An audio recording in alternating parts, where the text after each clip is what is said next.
Hey everyone, happy Friday. Welcome back to my channel. If you're joining, welcome if this is your first time.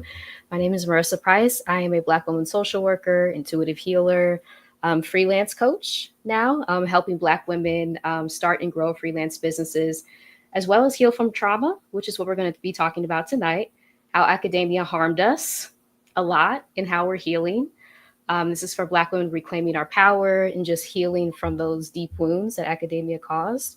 So if this resonates, please feel free to share in the live chat if you're here live or in the comments if you're watching the replay. But yes, with that, I will pass it over to my wonderful guest, Dr. Maya Williams, to introduce herself and tell us about her YouTube channel. Hi, everybody. As mentioned, I'm Dr. Maya Williams. I have a PhD in social work, and Marissa and I went to the same school, but we never saw each other, so that's awkward. No. We are, girl. I don't know how I missed you. You were right there. So my YouTube At the channel is same time. at the same time. At the same time. My YouTube channel is called Fly Like Me PhD, and I talk about encouraging Black women to live abroad or to travel abroad. I have been to 45 countries. I have lived in 6 countries, and I plan on moving abroad in 2026. Ooh, yes, that's so exciting. And yes, I just put your YouTube channel in the chat, so please subscribe to Dr. Maya's channel for tips on moving abroad. She recently did a video on anxiety. Those of us who are anxious travelers, me, you might find that video helpful if anxiety is keeping you from traveling abroad. So yes, please subscribe. I do want to ask a little bit about your talk at Exodus Summit that you did. I think it was like move abroad fails, right? And just how that process was, kind of recounting your various experiences. Like you said, 45 countries. Like, just what was that process like of doing Yeah. that? I think I also saw H&D in the chat. Shout out to y'all because they Yeah. were at Exodus Summit. So hey, y'all, we were there together. You all are so helpful. You all should check out their YouTube channel as well. And so at Exodus Summit, I talked about move abroad fails. The first kind of country that I started to live in like alone was the Dominican Republic after I had graduated from undergrad. And so I didn't know anything. I was like bright-eyed and bushy-tailed. I'm like, we about to be out here. It's about to be great. Black people speaking Spanish? Girl, here I come. I was so excited. And I had done no prior research. So I got there and I was like, oop, oop, oop, learning things left and right. So I just really wanted to address that at Exodus Summit and give people advice on like how you should do research before you go to another country and how you should check out those things, talk to people. So that's what that's about. I see my bestie in the chat. Hey, Cito. Hey. Yes, love Dr. Maya's channel. Videos are so well curated. Agreed. And I always learn a lot. Yes. Please subscribe. Yes. Yeah, so thank you for sharing that. And I see everyone introducing themselves, saying hello. Thank y'all so much. Baby, Good evening. good evening. Yes, yes. Hey, Erin, hello, hello. And Jay, hello, welcome, Hey, welcome. Shay. Yeah, I do want to ask just a little bit about your background in academia. Given that you have a PhD, anything that you want to share around that? I have a lot that I want to share around that. I'll start off though by saying that I'll just give you my academic background. So Yeah. I graduated from the University of Michigan with a degree in Spanish and International Study. And y'all, sometimes they're like, whatever you graduate in undergrad, nobody does it. But guess who's still speaking Spanish and who's still studying internationally? You. Yes. Me. And when I was in the Dominican Republic, I saw that the kids needed a lot of resources. I lived in an orphanage of orphaned and abandoned children. And Mhm. so I was like, you know what? Maybe I need to go back to the US so that I can get these degrees to be able to help the kids. And a lot of people went back to the US to get advanced degrees. So that's how I ended going back. And so then I would go on to get my master's in social work. And during my time there, my mom got a PhD. Well, actually, my mom got an EDD. Sorry, mom. She got an EDD in education. She got her doctorate. And I was like, my mom got a doctorate. I can get a doctorate. And that was all I needed. That was all it took. And I was like, Wow. PhD program. I had already got my master's in social work. So I just continued to get my PhD in social work. Also, I see Davisha. Hey, girl. Thanks for coming. Okay, let's continue. Yes, yes. Thank you for sharing that. And I do want to link your dissertation here as well. Do you want to talk anything about your dissertation? Um, Okay, this is yes, of amazing. course. Yes. Thank you. So Mm-hmm. my dissertation is about colorism and how it impacts African American girls. As I Mm-hmm. mentioned, I went to Washington University in St. Louis. So these were girls that were in St. Louis. I recruited them from a program that was in St. Louis. It was like an after school program. And it was really talking about how colorism impacted their academic outcomes. And some of my findings were that colorism absolutely still impacts people today. I interviewed middle school girls. And so we might think like young kids don't have a consciousness about this, but they could understand like skin tone bias. They could Right. recognize that even in their family, maybe the mom was treating somebody better because they were light. In their Yeah. families as well, their family would make comments like, this is the person that is dark, this is the person that is light. When they were in Right. school, they noticed that maybe people would say things that were racially charging depending on their skin tone. So 100% these girls recognized that skin tone was a thing that impacted their experiences. And then this is not okay, but I was in the interview like, oh, interesting. When one of my girls was like, she's identifies as light skin, I had them all identify themselves. I didn't identify them. Right. And she was like, I don't date dark skinned boys. And I was like, I'm dark Wow. skinned. So I wonder, as we Yeah. have this conversation, Mm-hmm. what that really means for her. And she was just very honest. And other people said that as well. They were like, yeah, dark skin's not like really my thing. And it's like, what does that even mean? But just realizing that even in middle school, girls understand skin tone and have preferences and are treated in specific ways based on skin tone. Right. Right. Thank you. Yes. And Jay says such an important topic. Yes, absolutely. Um, I do want to ask you just about the field of social work, how you ended up like choosing this as your field of study and then pursuing a PhD and doing such an important dissertation topic. Like, what was that path like for you? Thanks. That's a great Mhm. question, Marissa. I'll add to my previous comment that some of our findings were that a lot of girls were very resilient and they use like Mhm. coping mechanisms like their friends that they would hang out with or that they would talk to whenever they were like having issues and things of that nature. So definitely they use like the community to like grapple with issues relating to skin tone.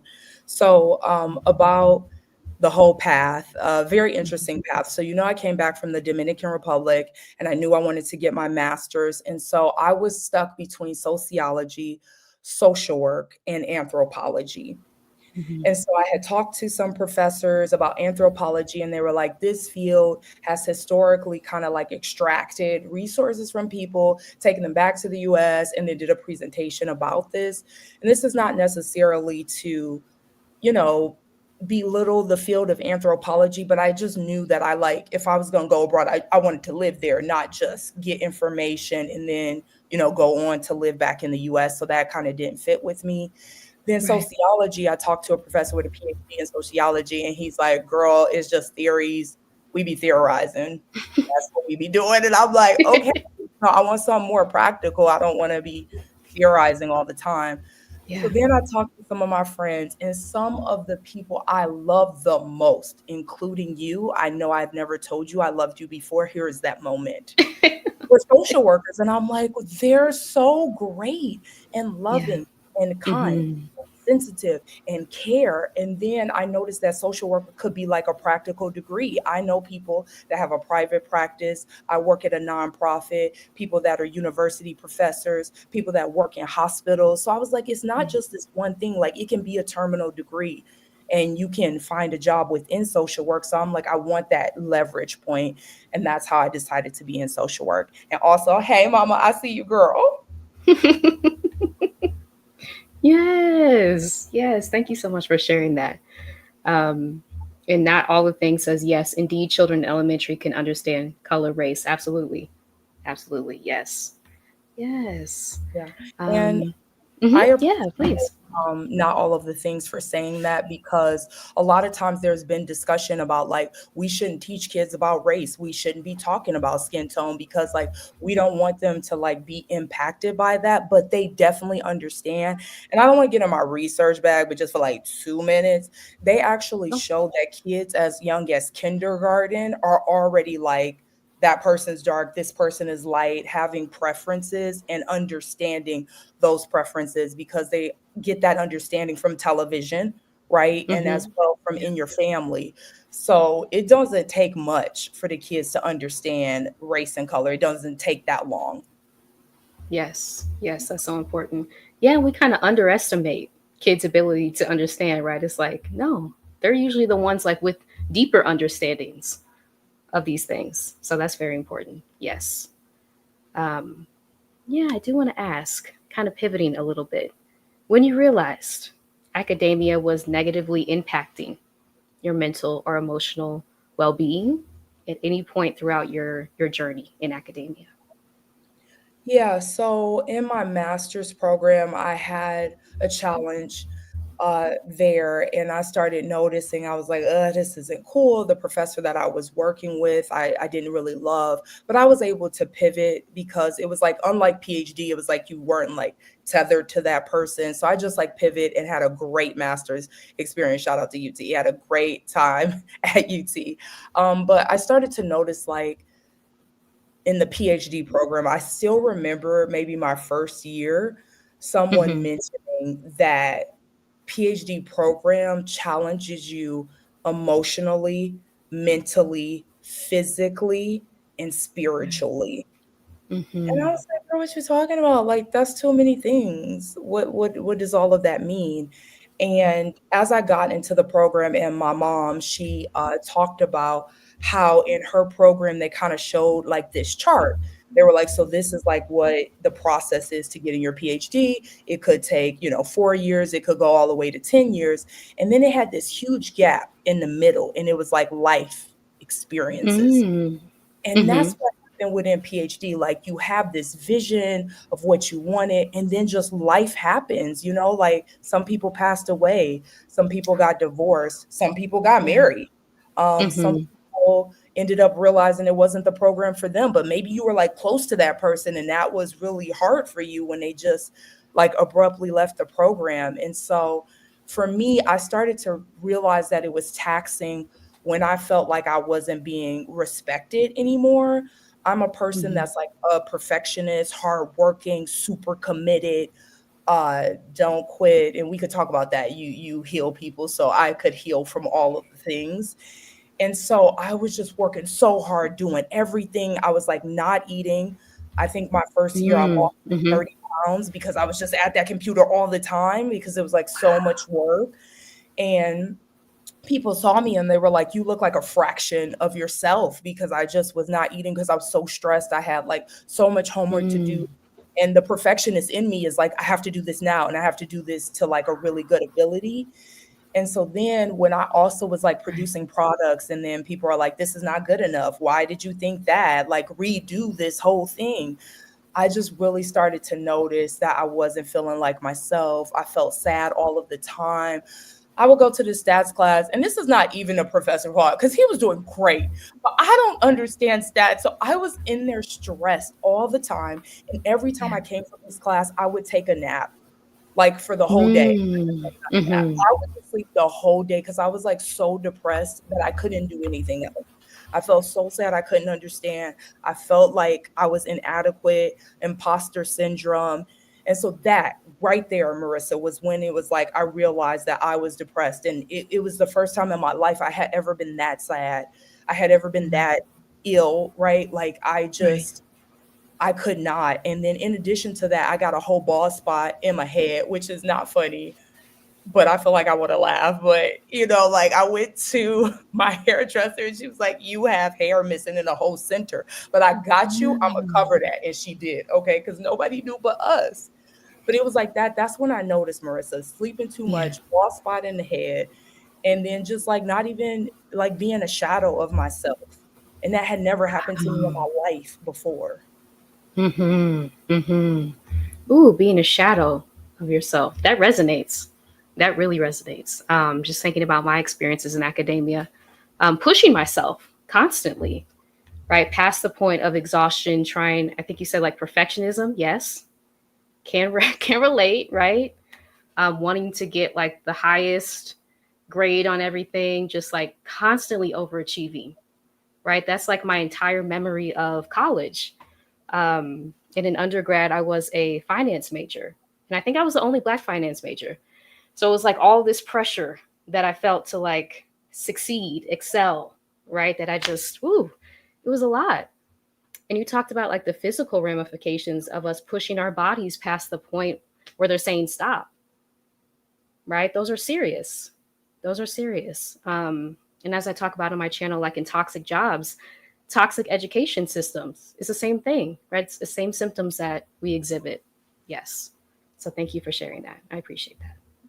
Of course, Marissa, can you tell us how you went from finance to social work? I'm just curious. I didn't know that about you. Oh, yeah, yeah. So yeah, I found the field of economic development when I was at my first job in the banking field.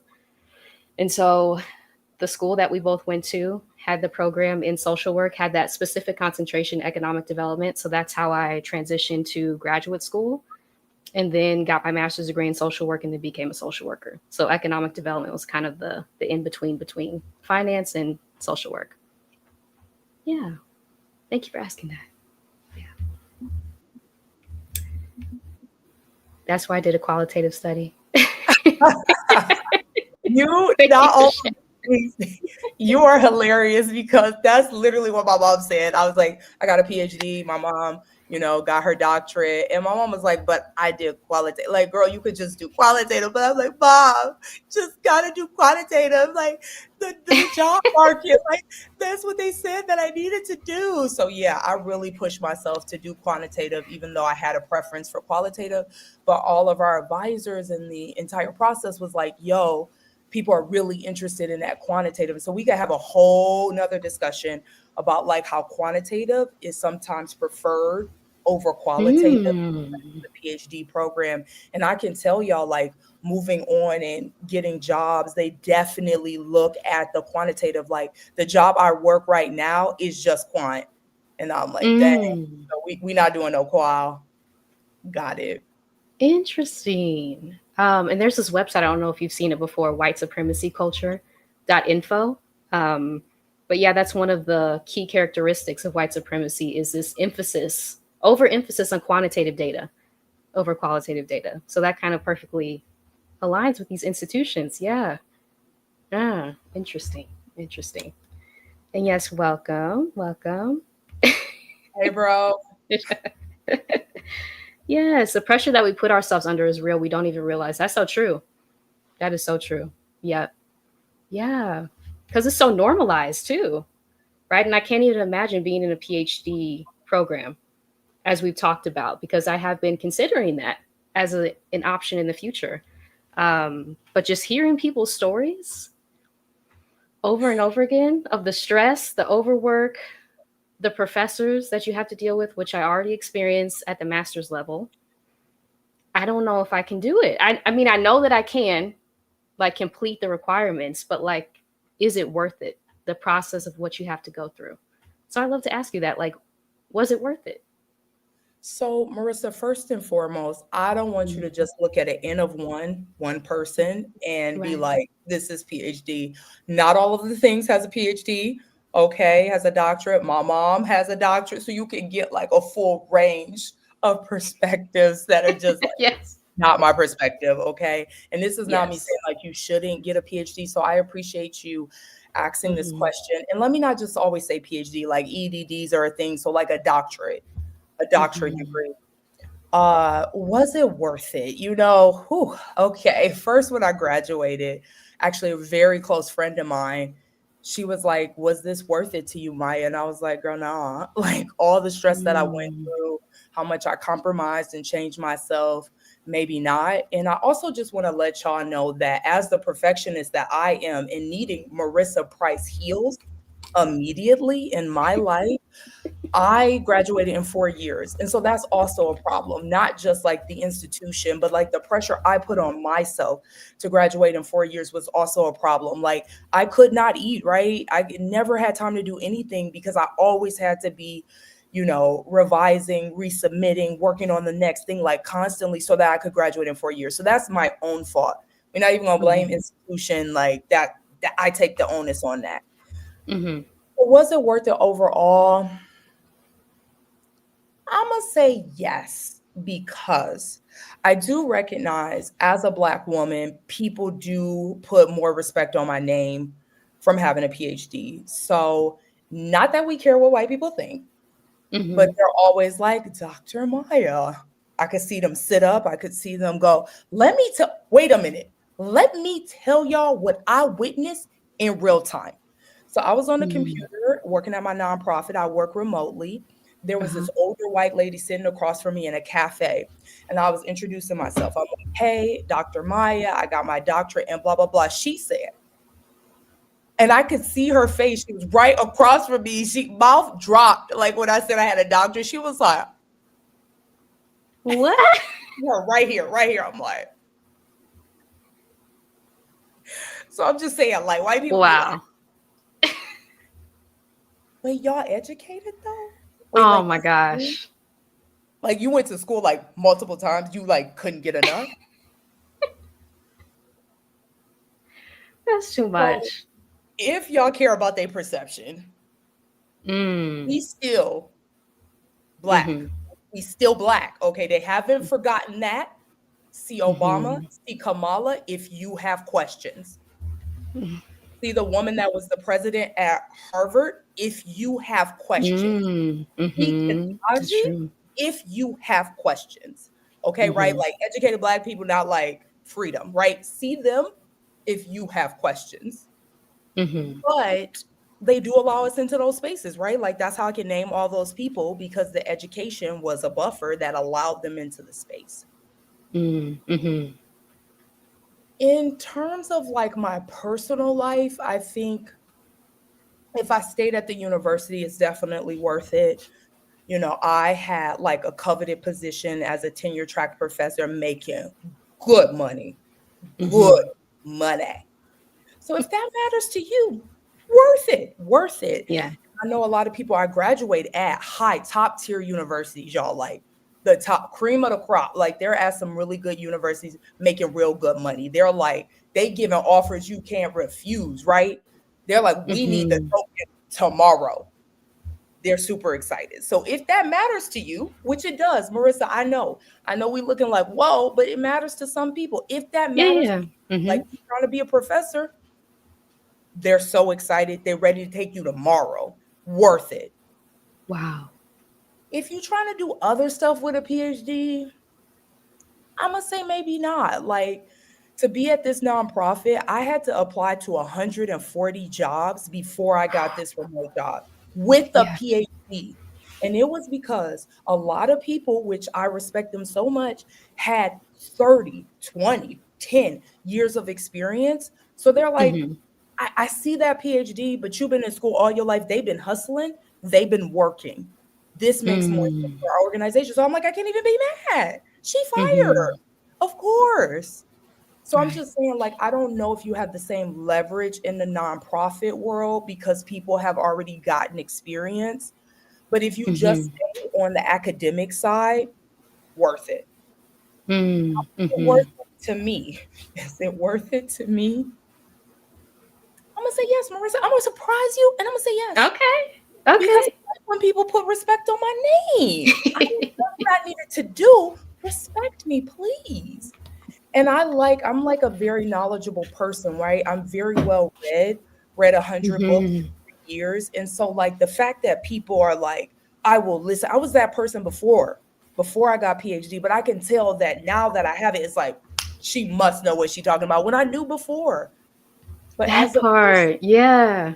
I'm Uh so huh. sorry, Marissa, as a person that needs external validation, but I'm gonna work on that with Marissa Price heals. I'm gonna work on that. I'm like, yes, this works for me and I love this for me, right? And then Yeah. just like the ability, like I've taken a break from the academy and working nonprofit, but if I wanted to go back, they like, girl, we've got a few things lined up. Did you want to teach this class, this class, this class, or that class? Oh And I'm like, wow. oh, okay, I can maybe teach that class. Like, sure. So like I'm gonna say yes, Marissa. I'm gonna say yes. Hmm. I think it does help you. Job security, stability, leverage, respect. Thank you for sharing that. Thank you. So if you're looking to be a professor, then yes, but other jobs outside of that, they want work experience, which I know you talked about before. So that's helpful to know. Yes. Um, yes. I do an ED? Yes, on a different level of stress. Yeah. Yes. EDD. Doctor of Yeah, education. EDD. Right, you got it. You got it. Yes, that is Yes. true. EDD, different Mm-hmm. level of stress for Mm-hmm. sure. Because PhD is like really research focused. Like you always have to be publishing articles. But EDD, what I believe, not all of the things, please, in the comments, if this is wrong, is going to be like a more practical degree. So it's like getting you ready. For example, Mm. like my mom used her EDD to be an assistant principal, for example, right? Like it's getting you prepared to actually be involved, right? Executive director type stuff. But like PhD is getting you prepared to be like tenure track professor. Oh, okay. That's helpful. Thank you for that. And I see a question here from Jay. Do you feel like more opportunities present themselves with the degree? Which I think you touched upon, but anything else you want to Marissa, can you go first? And add? I'm a marinate on More that one. opportunities with a master's degree in social work. Yes. Yes. So I was on a track to basically have the dream job, right? Which turned into a nightmare. But it did give me a lot of opportunities I wouldn't have had without having a master's degree in social work, the track that I was on. So I'll say yes to that. And also, it was traumatizing, right? So both are true at the same time. Um, Different microaggressions experience in my academic program. Um, yeah, just a traumatic experience overall with professors, with practicum, right? Because that's a whole other thing that social workers know. You have to do a certain like number of hours of practicum to get your degree. And some of the sites are not really that well vetted, as I have found out, which is a whole other topic. But yeah, the process was traumatizing, but it also provided me with opportunities I wouldn't have had I not had a master's degree. Yeah, and to echo your point, I think definitely masters, especially in social work, because it's a terminal degree. So it's like Hmm. pretty much you can find a job after that. I know a lot of people that also went into private practice with MSW. Mm-hmm. So I think like Yeah. specifically like a MSW, you can find a job. The thing that they always say, and since this is my profession, I'm gonna stand up for my girl. They're always like, y'all don't get paid as social workers. I'm like, don't do my girl like that, you know? So that's the thing. Like people always talk about us not getting paid, but you can find a job. Like, will you be rich? Maybe not.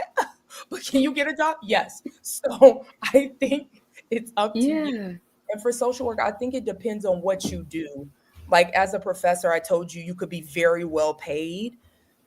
Private practice, people are doing well with that. But like maybe other jobs where they're like really overworking social workers. So That's true. I worked in like my practicum with refugees and asylum seekers, and they had Yes. caseloads for like 50 people translating document. Like they was not getting paid enough to do translations, to be doing documents from English to the other language and back into English to send to the government, going with people to help them with employment. Like they will never get paid enough for what Hmm. they did. You know who you are, and you was going in. we appreciate your service because it wasn't matching, and they were being really overworked. So like that probably wouldn't be. Hmm. Yeah, that's really important. The overwork in social work, kind of the exploitation of our ability to care and empathize, right? Which we see often with Black women in helping roles, jobs, careers. That's a real thing. So thank you for saying that. Yes. Sabbatical life with Dr. Crystal. Hello. Yes, we need more Black women teaching in the academy because Black faculty are also, yes, dying on the vine due to stress. Yes. Black women are the most educated group per capita in the US, but your reason for going to get a doctorate isn't deep in your soul, then it's not going to be worth it. Thank you for that. Yeah, that's important to make sure that you want it first, right? Absolutely. Definitely. Absolutely. And Dr. Crystal, thank you for what you have written. I hope you're not disappointed in me because I left a tenure track job, but I might go back. Don't worry. Because and exactly what Dr. Crystal saying is true. Like there are not enough Black woman professors, Black people, not at all. But the issues is like we have to deal with all of those microaggressions, right? And I Mm-hmm. noticed some of the Black professors, people are always going to them all the time. Like somebody said that for this one Black woman that was a professor, it was like an outpatient clinic because like doc students was lining outside Wow. the door to have conversations. So I think that's also why, it can like push people out because they're like overworking us. And Black students or students of color, this was my experience, like Yeah. students of color, like Indian, from Nepal, were like contacting me. I'm like, girl, Black. But she was like, hi, you're a person of color. I was like, girl, not that color. Like, I don't know what you mean. Like, I don't know. So yeah, because there's not enough of us, they definitely will overwork you. Sometimes like asking you to be on committees, being a representative. I know someone, they're like, "Hey, can you be on that diversity committee?" And they had just got here Mm. like 5 minutes ago. It's like, dang, could she open her bag and pull out her notebook? So that's another Mm-hmm. reason I think a lot of people leave. And then what Dr. Crystal is talking about is like Black women being the most educated. So I'm gonna tell y'all a little secret that they not gonna tell y'all, but I'm gonna tell y'all Mm-hmm. what y'all need to know is that Mm-hmm. model minority. So model minority is a problem all in Mm. itself, but we gonna Mm-hmm. Yeah. model minority essentially was a way to like pit minority groups against each other. So the white people are like, Mm-hmm. great, these minorities are doing great, so the rest of you minorities need to get it together. And so back in the day, maybe 20, 30 years ago, the selected model minority of the time were Asian people in general. Didn't matter, China, Japan, like anyone that was Mm-hmm. from Asia and or has Asian heritage, excuse me.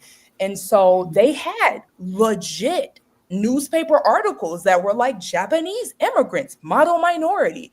And then they would use them Mm. to put them against us. And they're like, Black people, why can't y'all Yeah. be better?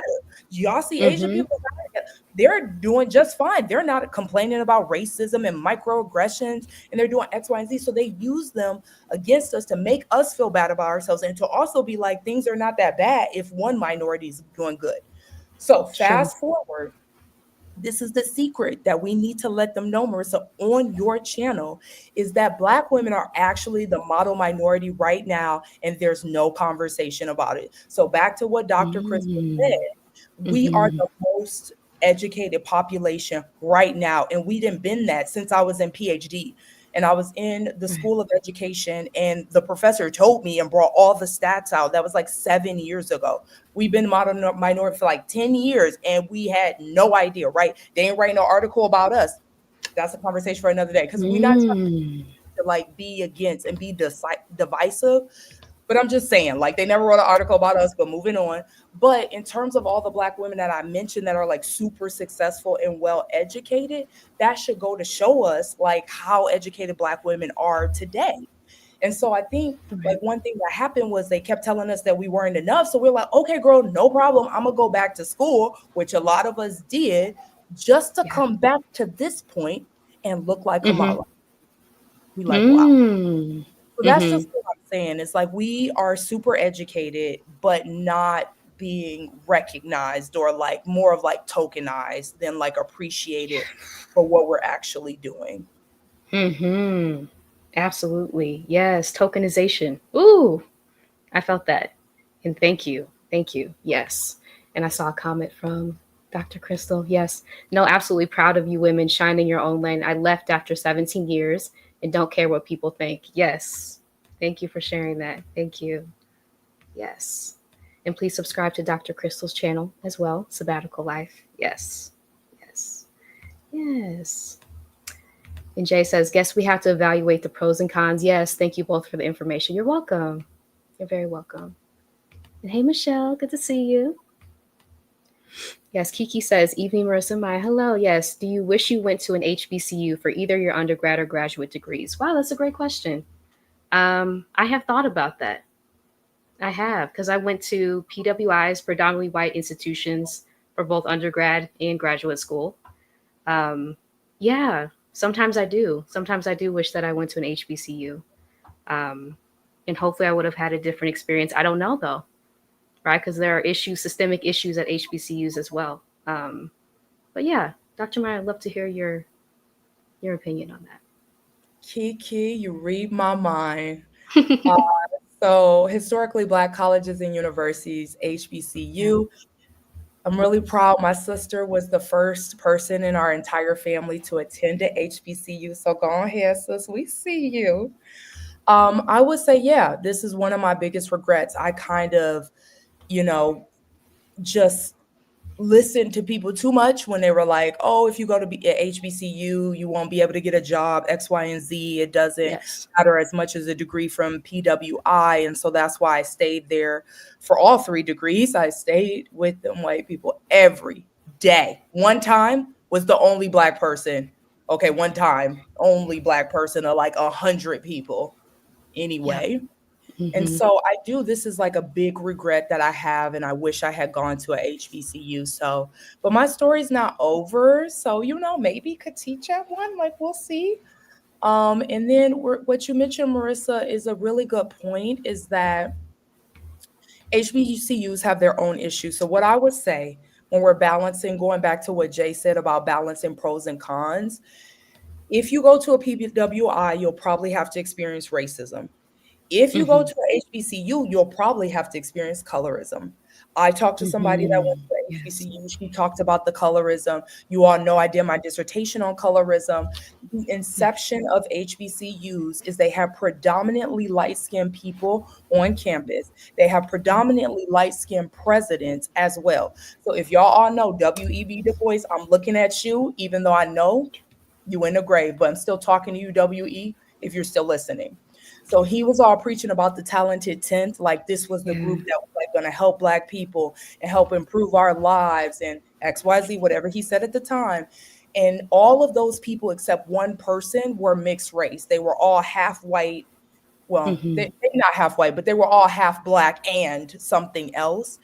And Mm-hmm. I've had discussion with people about this, and they were saying, like, maybe during the time WEB recognized that white people were only elevating the voices of light skinned or mixed race people. And so he was like, let me just give them what they're looking for, because they're obviously not interested in monoracially Black people. I identify as a monoracially Black person, which means I'm just Black. Like, there's no mix over here. Shout out to my mama Mm-hmm. and my daddy. Okay.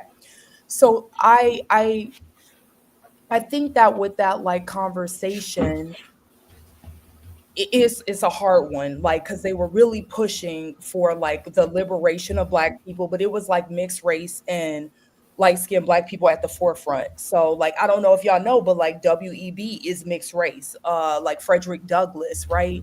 And Mm-hmm. these people are like prominent leaders in the Black community. Even shout out to Malcolm X, right? Mm-hmm. Mixed race in his family. So just saying that it was like this big push for not to just be people that were monoracially racially Black, or for like light skinned people. Look at Mm-hmm. like Rosa Parks, right? Like the people that are like Right. the faces of the movement. A lot of times, not all the times. Shout out to you, MLK, probably monoracially Black, but like a lot of times tend to be mixed Yeah. race or tend to be light skinned. And so when Mm-hmm. we talk about that history with the HBCU, if you go to one, if that is the inception of the place, then the likelihood is like pieces of that still exist. I had a friend that went to a HBCU and she was like, yeah, for sure. And I read a whole article on like Black sororities and fraternities and how they still play into colorism, specifically at HBCUs, like believing that a person of a certain skin tone should be in a certain organization, believing that Mm, if a person was a certain skin tone, like why were you in that organization when you could have definitely been in that one? right. Believing that there were certain roles that people should play depending on their skin tone. So it was like one sorority that was like the dark skinned people were the ones that were like cleaning the sorority house for parties, and the light skinned Mm, were the ones outside doing advertisement. So just mm-hmm, think like Marissa and I hate to use us as real examples, but girl, like if we was in the same sorority, you be mm-hmm, outside giving out mm-hmm, flyers, I'd be inside on cleaning. mm-hmm, So like that's mm-hmm, what we need to know is like still like it's not a perfect experience at HBCUs. I've heard that people talk about they still play into white supremacy, like take them bonnets off, don't wear mm-hmm. pajamas on campus, look professional at all times because we got donors coming around. So Marissa, what Right. do you think about that and the fact that like HBCUs might still play into some white supremacist ideologies? Oh, absolutely. I've talked about that on my channel before, like the problems with the talented tenth, as you just mentioned. I think that's real, right? When we look at the history of the funding structures of HBCUs, which is a whole different conversation. But those are real issues that need to be brought to light. Yeah, absolutely. And I see Meg has a comment. I went to an HBCU and I personally didn't have a great experience. Maybe it was just me or that particular HBCU. Thank you for sharing that. Yeah, yeah, yeah. And Dr. Crystal says maybe you can teach at an HBCU in the next chapter. Come on, Dr. Crystal, speak it into existence. I love that. Yes. Thank you for sharing. Best decision I made. I root for everyone to go to HBCUs. Thank you for sharing that. Thank That's you. hey, sus. She's the one that went to HBCU. You did that, sus. Oh, I love that. I love that. Yes. Shout out to your sister. Absolutely. And I do see a question here. Unless I'm misunderstanding, I'm not sure that I agree. Isn't part of being the model minority how well you prove to be complicit with a system of white supremacy? Yes, yes, you're not Mm-hmm. misunderstanding. It is. So I'm not saying it's a good thing that we're model minority, but I'm saying if we use that as an example, like they came up with that and based off their definition, like we would be the model minority in terms of education. I'm not saying like we're complicit in the system and we're supporting white supremacy, but back in the day, they were like the most educated group was the model minority because at that time, Asian people were the model minority. But now we're the model minority in terms of education. You know, we still be out here protesting. Like we are not complicit in the system at all. But like education wise, we are the most educated, but there's like no recognition or conversation about that. So you're not misunderstanding anything, no. Thank you. Thank you. I do want to ask, were there specific systems or structures within academia that were particularly oppressive or exclusionary in your experience? The whole thing, Marissa, is going to be oppressive and No, exclusionary because it never was for Black people, right? that's Like if true. we go back to the history of Black people, you know, they didn't want enslaved people to be educated, right? That was a whole crime. And so it was never set up for Black people to be educated. And then when they started to get educated, they had like underfunded school systems. They were not really here to like educate Black people on the same level that they were educating Right. white people. And so then when we finally were able, right, like this is why they had to do the inception of HBCUs because they refused to let us go to PWIs, which I guess wouldn't be a Yeah. PWI at the time, Marissa, right? It would just be a university. So they refused Just to an let eye. they refused to let us go. So we were like, great, let's do an HBCU, right? So that's how we got there in Mm-hmm. the first place. So going to going to PWIs, they're going to be like predominantly white, obviously in the title, like 70% or something like that. So just within the history of them. And also, let me stop. Let me also add in that Mm-hmm. they sexist too, because at first they only let men in. Like if you look at Harvard Mm-hmm. for like years, it was just white men. Years, it was just white men Yeah. before they even let a woman into there, before I even get to Black people. So y'all can look that up. They always Mm-hmm.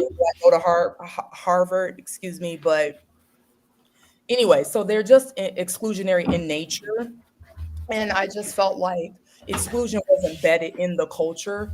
Like when I was in my programs, like I told you, how is it to be the only Black person in a program of 100 people? Like that's just exclusion. Mm-hmm. Like how? Why is that even allowed to be a thing? Right. Or like Dr. Crystal talked about how we're not represented as professors. I was surprised when I had a Black professor. There was only 3 people total of professors of like 50. Or like I know universities where they have 50 people that are professors, but only 2 of them are Black. Mm-hmm. Or, going into some of my programs, there was only a handful of professors that were Black, but yet y'all had like 70 professors. So exclusionary from day one, right? From day one. Mm-hmm. And then specifically, like being within the PhD program, I think a lot of times they try to water down your research. And this is like across the country, Mm. not a specific program, across the country. They're like, y'all talking a little bit too much about race. I'm gonna need you to like pull it back. Can we be a little bit more inclusive? Why are we so accusatory of let's dial this down. Mm. Can we Mm-hmm. just Mm-hmm. That sounds familiar. and for me, it was like, why are you talking about girls? Like, what about these boys? What about these men, girl? Like, get into it. Why are we just focusing on girls? And I really had to push against that. And I'm like, because this population is suffering so much from racism and sexism. Them boys, them Mm-hmm. men, they have being boys and being men on their side. What are you saying? So I had to Mm-hmm. prove to them that we only need to focus on girls. I had to prove that because they wanted me so bad to focus on boys. I said, no, ma'am. No, ma'am. So, like, Mm. exclusion, watering down research, what type of population you should be studying, right? Who you should be studying, who you should be talking about, the ways that you should be talking about it. Super exclusionary. Right. Right. Ooh. And what was the reasoning that they gave you for the Yeah, pushback to your research topic? Mm-hmm. good question. It was just like, okay, so this is a positive part about it, I guess. They're like, we're talking about the Black community, and in general, we want liberation for all Black people, which is completely understandable. But when we're talking specifically about colorism, this is something that's impacting girls and women way more than it's impacting boys and men. It's just what it's going to be. Like, if you don't Mm-hmm. believe me, just look at the research, right? They have found that in some ways, men being dark skinned is actually an advantage. People think that Mm-hmm. that actually aligns to what a Black man is supposed to look like, right? Because a Yeah. lot of times light skinned men are being perceived as like feminine or being perceived as soft XYZ. So as a result, dark skinned men can have advantages in some way. Not saying that they're having a great time, but like in some ways they do have advantages. That's what the research showed. But Black women, never. Mm-hmm. Girls, never. It's not cool to be dark skinned. If you want to have a conversation about that, you can see me on my channel and I'll let you know. Right? Like that is Mm-hmm. never an advantage because based off white supremacy and based off femininity, it is more beautiful to be light skinned as a woman. Mm. And that's just the tea. So if we want to talk about like women that are light skinned, mainstream, y'all, please think about this. It's not that hard. Think about Mm-hmm. Black women that are mainstream in media, specifically music. I think Mm-hmm. y'all can do this. Rap, R&B, pop. Do they Yes. look like this? Mm-hmm. Yeah. Yeah. And I do see a question here. How can light skinned and mixed race people protect and support dark skinned Black women more in the educational and work environments? Um, I'll personally say just call out colorism, texturism, featureism when you see it unapologetically, right? So I'll share that from my perspective, but just based on your research, lived experience, anything that you want to share, Dr. Maya. Thank you, Marissa, for that. Appreciate you. One of the main things that you already mentioned, Zendaya has done as well. She's called out colorism. She's like, I'm like the face of what a Black woman is supposed to be, and that's inappropriate. She is also mixed race, as we know. And so she has done she's actively denied roles. She's like, this should go to someone that doesn't look like this. She's actively called it out. We appreciate that. I would add to it advocacy. Like Mhm. when people have advocated for me, like somebody was coming for me and they were like, absolutely not. We did not send for you. So that's not what you're going to do. Because as dark skinned people, when we call stuff out there, like you're being aggressive and you're being mean. And I knew you was going to do something like that. But the light skinned people, they're like, oh, okay, wait, what did you have to say? You think that Mhm. too? So it's just received differently from them. So if you are a light skinned or mixed race person, please, some type of advocacy.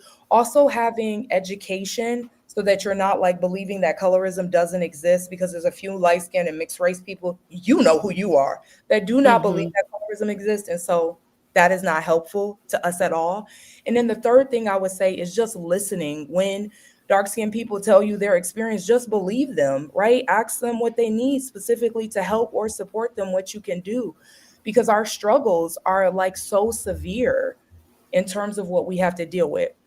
Marissa, I want to just say I didn't mean to make this a colorism Oh, no, colorism talk. It's supposed to be no, about no. healing from academics. So if you don't want to do colorism, No. you had to. No. No, this is important. And thank you for sharing everything that you shared. I also again linked Dr. Maya's dissertation in the chat and in the description section if you'd like to read that as well. Um, but yes, thank you. I do want to ask, let me see, let me go to my questions. Healing from the trauma of academia. Any ways that you have begun healing, processing what you experienced as you're now reflecting back on all those years of study, interacting with professors, trying to push for research topics to get approved, as you shared, just how you're healing from that.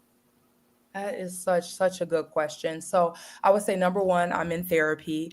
I have therapy with a group, a Black therapy group of women, and we're always like talking and healing once a week. I have my own therapist 101. Shout out to my girl. And so if you all look up Black Girl Therapy by Dr. Joy, do you know about Dr. Joy and Marissa? I do. She was at It's the Exodus summit. Summit. So I Mm-hmm. found my therapist through Dr. Joy's Black Girl Therapy for Black Girls. Sorry, that's the wrong name. Therapy for Black Mm-hmm. Girls. She also has an amazing book, y'all. Y'all should all read it. Shameless plug on my channel, Fly Like Me PhD. I will be talking about her book. It will be my last video of the year. If you're interested, incredible book. And that book just really helped with a lot of validation. But I would say most importantly, take a break. Like after you leave, don't just keep going and like become a professor and tenure track and on to the next thing. Like I took a sabbatical. So shout out to Dr. Crystal talking about sabbaticals, right? I took a Mm-hmm. whole year off and I moved to Colombia, and I was able to like really just breathe, see another place in the world, go around, take a break from all that had happened. And then I also went back and like had conversations with people about what happened and got some validation. So like once you're outside of it, then people are more open to have conversations. And my biggest coping, as you all can see, with the flag, Fly Like Me PhD, is travel. So like whenever they was getting on my nerves, I'm like, Malaysia, here I come. Thailand, are you still Oh. on my way? Singapore, I see you, girl, and I'm gonna be there. I went to all three of those countries while I was in doctorate. I went back to the Dominican Republic. I went to Puerto Rico. I went on a cruise. I was like, listen, I gotta know like what else is going on in the world. This is not the end of me. And so like let me take some Yeah. breathe. Let me take a quick trip. Y'all, if y'all can't take trips abroad, just take trips in the country, right? I've also gone to like Hawaii. I've also gone to like visit friends in Texas, or I've gone to New Mexico, like just whatever you can do. And Mm-hmm. if you can't get out the country, you can't get out the state, get out the city, right? Just drive to another place where somebody is, right? Just like change your environment, because you sit in that Yeah. environment and it's just like too much. But once you just go to somewhere else, you're like, this is peaceful and this is warm and this is Mm-hmm. nice and this is safe. Like, just Mm-hmm. your environment if you can. And to remind yourself, like you said, there's life beyond this. Because I know, like, being in a master's program, it felt like it was all consuming. All of my time, all of my energy went to either practicum, or I was in class, or I was doing homework. That was my life. So travel to be able to kind of like zoom out from that and realize there's a huge world out there. It's not just this university setting, although it feels like that sometimes. Yes, I love that. And Dr. Crystal says travel has healed me as well. Yes. Yes. Yeah. So in the midst of that stress, right, in your PhD program, travel was a way for you to kind of reconnect, it sounds like, to Yes, yourself outside of that environment. Yeah. absolutely. I love that. I love that. I do want to ask, is there any advice that you would give to Black women who are currently navigating toxic academic environments? Okay, Black women, listen to me. I love you. I validate you. I support you. Whatever they're telling you that you don't know is not true. Black women are some of the most intelligent people on the face of this earth because they have been relegated to the bottom of the totem pole. So, therefore, they can see what is happening all above us and recognize all of the things, all of the isms, because we're being excluded. And we don't really have the opportunity to have ism, something that like advantages us. I'm not trying to say that we should lean into isms, but right, we're disadvantaged by race, we're disadvantaged by sex. And so, we have like this understanding so much of like what is going on in the world in ways that many people do not see or understand. And so my advice is to always follow your gut, whatever it's telling you to do. If it's telling you this program is too much, it might be time for you to go. If it's telling you just like change who you're working with, maybe you need to do that. If it's like this city is awful, like no need to stay in that city. If it's telling you this friendship is not good, bye Felicia. Like, what are we doing, right? If it's telling you that this relationship is bringing you down, get rid of that man, get rid of that girl. Mm-hmm. Find somebody that's going to elevate you, because I noticed that I lost friendships in my programs, I lost relationships in my program. Like, those things will also contribute to making you not feel good about yourself or not feel whole. So whatever it is that you need to do to like protect your peace and yourself, do that, because the rest of the world will not do that for you. Mm. Mm-hmm. Ooh, thank you for that. Yeah. Yeah. And just realizing that it's not you, right? That's something I've had to repeat to myself as I'm healing. It was never me. It was never me. Although, like, all these forces, like, tried to, again, pick you apart, it felt like, right? Everything that I was doing, like papers that I was writing, classes that I was in, again, the microaggressions, left and right, while you're still trying to focus on your studies, and you're paying for this, right? And then student debt is a whole other topic of the debt that you're often accumulating, in these programs. So it's a lot, right? So just realize that it's not you and that your gifts are still within you, no matter what anyone says. On that note, I want to ask, what does reclaiming your gifts outside of academia now look like for you? Yes. Oh my God. Leaning into travel. Like the whole time I wasn't able to do a full lean into my travel. And so I had traveled to 12 countries after I left the toxic place, right? After I left, I got my degree. I was out here, y'all, one country a month. I would be like, where we going next? Brazil, Chile, El Salvador, Honduras is true story, Panama. We were like, I was going. So I was in Colombia, and all of these countries are obviously nearby. Ecuador. Mhm. I was like going to every single country, having a really wonderful time. So reclaiming that looked like doing something that mattered to me. I know for other people, it's like reading. Other people, it's like, sewing. Other people, it's like doing artwork. Like whatever that is that special gift you have. Once you're no longer in school, do that gift, girl. You still have it Do inside it. of you. Lean into it. Mm-hmm. Do it. Absolutely. Yeah. They're still there. They're still there. Something I've been learning as I've been healing from a toxic work environment, right? It might take a little bit of time to reclaim those and realize they're still there after all of the trauma that you experienced. But the more that you heal, the more they'll come back and you realize they didn't go anywhere. And that's like the powerful part, right? No one can take those from you. Those are inherent to your being. Yep, absolutely. Let's see. Donna has a question. Hey, Donna, can you speak to funding academia before and after, to this topic? So, funding programs for a PhD, I think that's your question. Let me know if not, Donna. But yeah, your funding process, like what was that like for you applying to a PhD program? Yeah, so for PhD programs, it's going to be different. For the most part, you can be able to get your PhD fully funded if you're like a full-time student. So full-time student specifically, but if you're like part-time, if you're working another job, they're not about to fund that PhD because they're like, girl, you working, even though you're not like a millionaire. Like you're like, but girl, this job pays me nothing. And they're like, but yeah, it pays you something, so you got this. So this for people that are going part-time, they normally have you paying for your PhD, not a thing. But if you go full-time, like this is the only thing you do, they're like, where else would you get money from? So you can normally get like a fellowship or get it fully funded. Now that being said, you not about to be rich. This is what people are so upset about in these programs. They're like, I can barely feed my family, right? Oh man, Depending yeah. on where you are, Marissa, throughout the country, it's like way more expensive in Boston. It's way more expensive in Cali. You know, St. Hmm. Louis and like Texas might be a little bit more affordable, but like when you go to places, New York, that's really expensive, and all you're doing Hmm. is off a PhD salary. So I know people that were like working other jobs while they were at PhD, working at restaurants, working at the Hmm. library, working part-time doing this and that because they were like trying to supplement the income. But in general, just know full-time you can probably get that paid for, part-time you can probably not get that paid for. I was on a fellowship that was specifically Mm, for okay. minority students so that they will go on to be professors, which I did do. I did do. That fellowship was specifically for that. So I was fully funded in PhD doing that.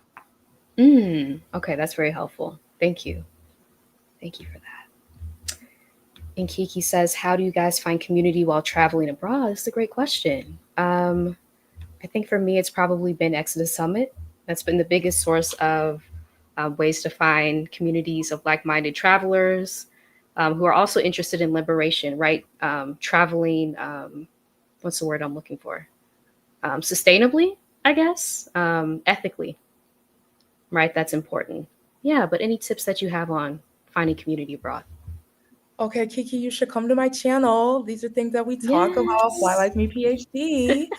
So I would say, let me give you three things. Number one, there is an app called Expat app. It's spelled XPAT. Mm, mm-hmm. And Marissa, she was also, this is Shar, she was also Mm-hmm. at Exodus Summit. She made that, created that app. So if you give her information, she has an app with people like all over the country talking about different countries. You can talk to them, and that's exactly the app. You can talk to them and you can get information about people that have already lived there, that people that previously lived there, people trying to live there, and they will be able to help you.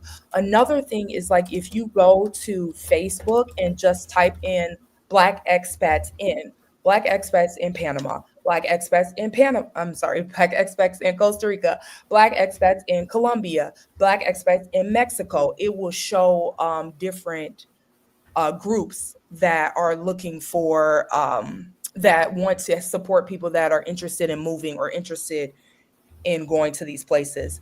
And then they have WhatsApp groups.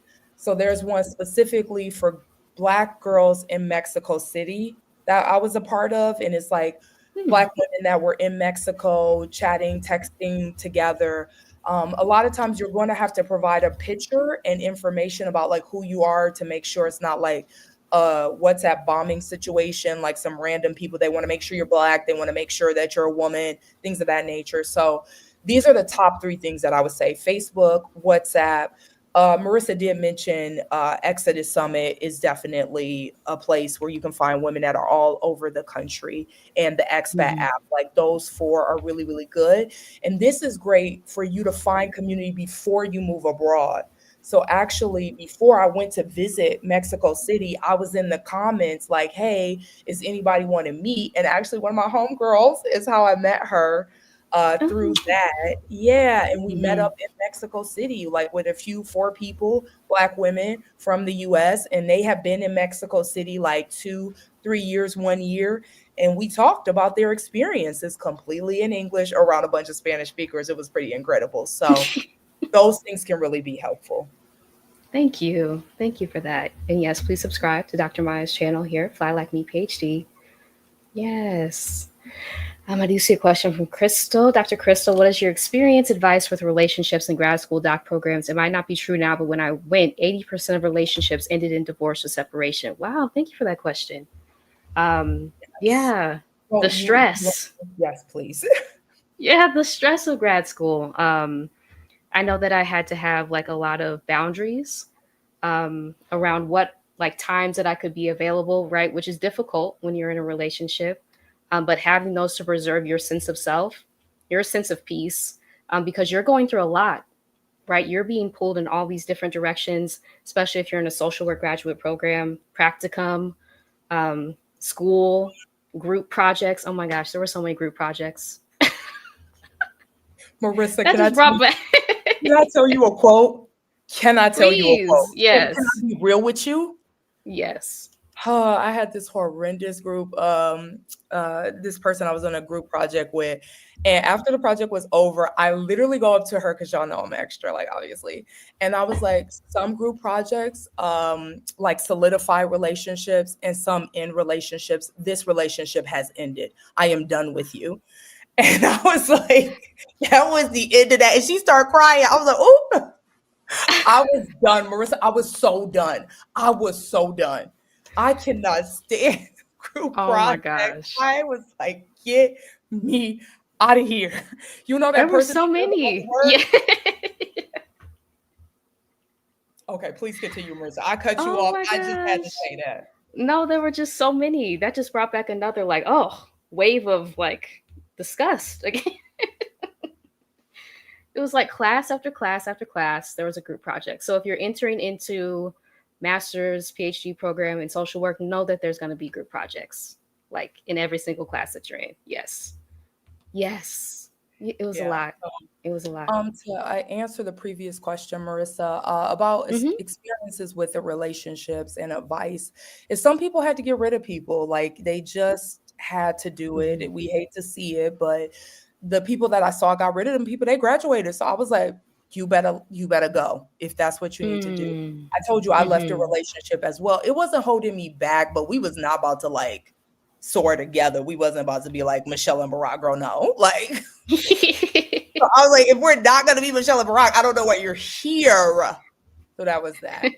But I would say like having boundaries, like some partners kind of got a little jealous. They're like, you're always working, right? You're always working at Mm-hmm. like we're supposed to be time together, which you ain't wrong. You not Mm-hmm. wrong.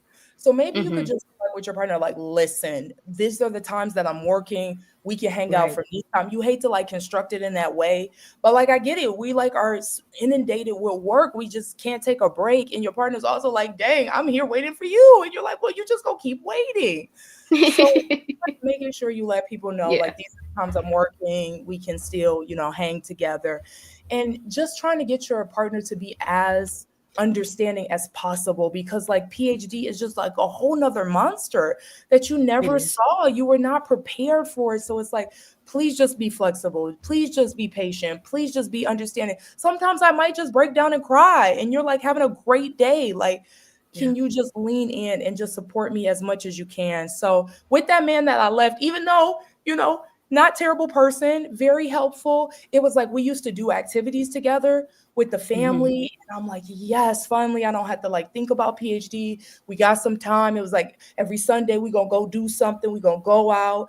And so I would Mm-hmm. just say like it's all about balance. You can still be in a relationship, but you just have to be clear with your partner. There's going to be some times that some things are going to come up and I'm going to have to do that. And your partner needs to just be understanding to the fact, like, I see you grinding, I'm going to support you. And maybe we Right. can go out somewhere and go to dinner on Saturday night. Like, Mm-hmm. Mm-hmm. That's very true. Yeah.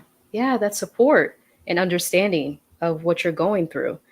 Again, going past like just the coursework, right? Just the experience of being a Black person in academia is traumatizing, right? In a lot of these institutions.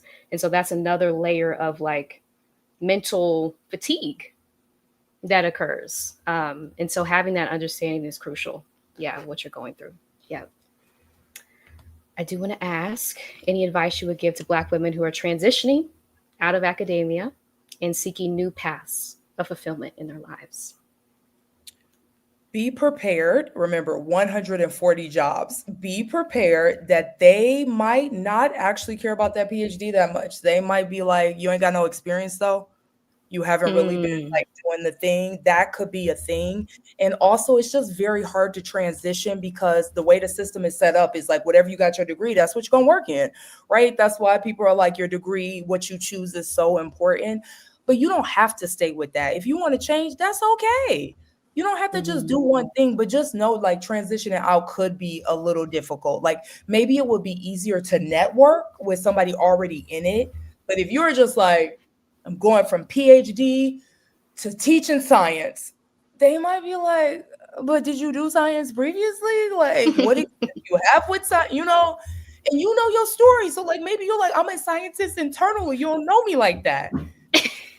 Yeah, But they that's don't true. care. I don't know. Like, they are not interested. So, Mm, you are going mhm. to transition into something else, probably be good to have a network that can like support you. Might have to, some people would do this, Marissa. Some people will like get an additional certification or like take classes Oh, in uh-huh. something else that they wanted to do. So Yeah. I'm gonna just put my mom out there as an example. She was a business major and then she went and like worked as a substitute teacher and then like went and got Mm, her certification and then was like transitioning into education, getting a master's. So she went from business, y'all, to education. Like it is possible to transition, no problem. But sometimes it's like you might need an additional certification. You might have to prove yourself through work experience. You might, yeah. I don't advocate for you getting an additional degree. Ain't nobody get the time. But like reading some books, talking to some people, networking, like just don't go in there cold because they're like, we got people that's been here a million years. So you can't Yeah. just step to the front of the line because you got a PhD. What that mean to us? Mhm. Mhm. Yes, thank you for that advice. Yeah. And even transitioning from banking to social work, right? I went back to get my master's degree, but you can also get a certification, like you said. It doesn't have to be a degree program because that's expensive often, right? And student debt is real. And then the extra like layers of mental fatigue that causes can be a lot as well. So explore your options outside of degree programs as well because there are a lot. Yep. And shameless plug, I do have a freelancing webinar coming up that I just linked here. If you're interested in freelancing, taking the skill set that you already have and becoming a freelancer, which I have done as a social worker, please register. Our webinar is this Thursday coming up, 7 p.m. Eastern. So please register. Work anywhere, live everywhere. Freelancing 101 for Black women. Okay, shameless plug. But yes, yes, thank you for this. You need to audit your skills and identify the common related skills. Yes, yes, please take inventory of your skills. There are so many skills that we overlook in these programs, right? So just have them like on a list in front of you and keep adding to them as you realize the different things that you do throughout the day. That can be so helpful. Yes. Okay. As we are winding down, I want to ask how people can continue to follow your journey online. Yes, so y'all just type into YouTube, Fly Like Me PhD. That's me, Dr. Maya. I got a video coming out this month. It's going to be about books that I think you should read while you're traveling. I will talk about Dr. Joy's book if you're interested. So maybe you want to know, like, should I read it? Should I buy it? I will be talking about her book, so you should definitely check that out. And yeah, I also am on LinkedIn if you all want to contact me on LinkedIn, Dr. Maya Williams, and I have a Gmail, um, fly like me at gmail.com. Got it. I was like, got Thank you it. so much. Thank you. Yes, Marissa. Hey, Marissa. Yes, networking is a great recommendation to assist with a pivot. Absolutely. Networking. Yeah, that's so pivotal, right? Who already exists in your networks? And when we're in academia, it's like professors, internships, practicum sites. All of these people can be pivotal people if you're looking to pivot outside of what you're doing now. Yes. Okay. Yes, I want to thank you so much for being here. Dr. Maya, I do want to ask, are there any parting words that you'd like to share with us before we end tonight? Okay, so Black excellence we did not talk about, but pretty much the ideal that The way as Black people that we can succeed in a white supremacist society is to have a bunch of letters behind our names. That is what will give us humanity. That is what will allow us to get a high paying job. That is what will allow us to get respect. Lies, propaganda. Okay, just because we have degrees, letters behind our name does not mean we will be respected. It does not, right? So don't assume that just getting a degree is going to help you and protect you to buffer against what? Racism, against what? Sexism, against what? Racism and sexism. Absolutely not. Mm-hmm. Marissa and I have told you all about the microaggressions that we have faced, the difficulties and the challenges we have faced with letters behind our name. Mm-hmm. This is not to say you should not get a degree. This is to say be prepared, have community, have a therapist, have support, and get Marissa Price heels if you need to, because it's not a walk in the park. It is not meant for us. We can still get it, ain't no problem. But at what Mm-hmm. cost? At what cost? So know Mm-hmm. that you do not have to get these degrees. You do not have to feel the pressure to do it. Do what makes sense to you. There are a lot of Black people that are successful without degrees. Some of the smartest Black people I know don't have degrees, and that's completely fine. When I talk about like the history of Black people, there are so many Black people that had no degrees. Remember, they would not allow them to get degrees. Mm-hmm. Super smart. How did Malcolm X educate himself? In prison. Girl, not in a Yes, degree. it's true. He read Mm-hmm. so many books. That's why he had an astigmatism and had them glasses. I know y'all thought them glasses was a look. He was trying Really? to see. He was trying to see, okay? It's I in didn't the know that. autobiography. Here I'm gonna plug it for you, Malcolm. I hope you looking down because I'm plugging for you. It's in the autobiography of Malcolm X. He talk about how he read so many books, and in the prison they turned off the lights. He could barely see, but there was like one light in the Oh hallway. yeah. He turned Uh-huh. off that Yeah. light, and that's how his eyes went bad. He ain't had them Wow. glasses on for no reason, Marissa. He was trying to see. So what I am saying is you can be educated with no degrees, Malcolm X. You can be educated, Marissa and I, with degrees. It's up Mm-hmm. to you. You choose what path you want. Don't let the society choose the path for you. Get the information, make the best decision for you. Mm-hmm. That's powerful. Yep. Yeah. And who you are is valid with or without a degree, right? We're often taught to seek this externally, and that kind of puts us in these places, right, where we're constantly like striving for these things one after the other, versus turning within and knowing that you came here worthy, and nothing will ever change that fact, right? You are worthy, period. Yes. And yeah, thank you so much. I see. Yes, this was great, Marissa Price Heels and Dr. Maya. Thank you for that feedback. Appreciate that. Thank you all. And please email me if you have questions, flylikemephd@gmail.com. Or I would love to see y'all on my channel, Fly Like Me PhD, YouTube. Y'all, I read my comments. I read my comments. So, because of Marissa, I made a video on anxious travelers. Because of her, I would keep telling her that. I know she like, I would never ask for anything again. Because of her, I made that video. So I really do listen. I really do respond. If there's something you want me to talk about, I got y'all. Let's do this thing. I love that. Yes, thank you. And I see, yes, thank you, ladies, for this informative conversation. I learned so much about the struggles you both face in academia. This was very validating for me. Oh, thank you so much for that feedback. I appreciate that. Thank you, Yes. sis. Yeah, just subscribe to your channel, Dr. Meyer. Yes, I I'll love see that. you there. I'll see you there. Thank you, Yes. Mom. Thank you. Yes. Thank you for sharing your expertise and your experiences. You're so welcome. Thank you all so much for being here tonight, sharing everything that you have in the chat.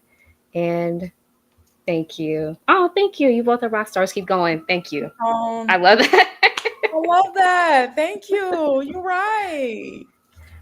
And Marissa, thank you. I look forward to watching the replay because the parts I caught were very affirming. Thank you for that feedback. Yes, the replay will be available as well. And if you're watching on the replay, please like, comment, subscribe to both my channel and Dr. Maya's channel. And yes, we appreciate y'all being here. Until next time, y'all. Bye. Thank you.